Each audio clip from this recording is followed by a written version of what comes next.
my name is Caitlin with West Palm Dog, and today I'm here with Hino, and we're going to be working on his loose leash walking. Now what we're going to be doing is we're just going to be doing a couple laps around the patio just to see where he's at loose leash walking, and we're going to be following the same loose leash walking rules. So dog's going to be on our left, they're not allowed to pull, they're not allowed to drag, and they're not allowed to sniff the ground, and we always start the same way. So it's going to be the dog's name and then the command. So it's going to be Hino. Let's go. I'm taking off with my foot closest to the dog.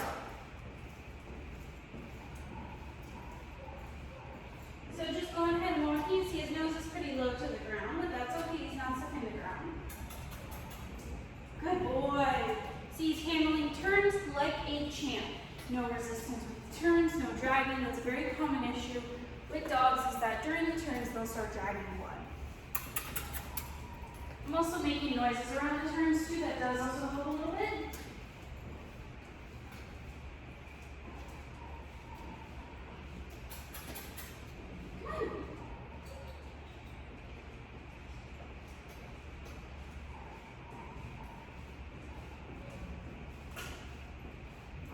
All right, Hino's doing really good. You see he's matching my gait. He's not pulling ahead. So he was dragging a little bit there, so I'm just going to put a little bit of pressure on the leash. Yes, good boy.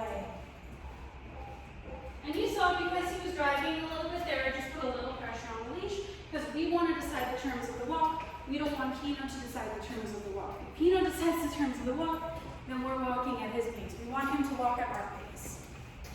All right, we're going to do one more loop. Hino. Hey. That's a lot better. You see Hino was starting to pull forward. And then how we want to stop with dogs is we want to say their name and then take a couple extra steps just so they have the chance to stop. They don't have to suddenly stop and possibly go ahead of us. So it's going to be Hino. 1, 2, 3. Yes, good boy. And that was really good from Hino. Very happy with this practice session on loose leash walking. You see he wasn't pulling at all. He did drag a little bit towards the middle, but you can saw a little pressure on the leash, fix that problem right away. Very nice practice session with Hino though. He did great.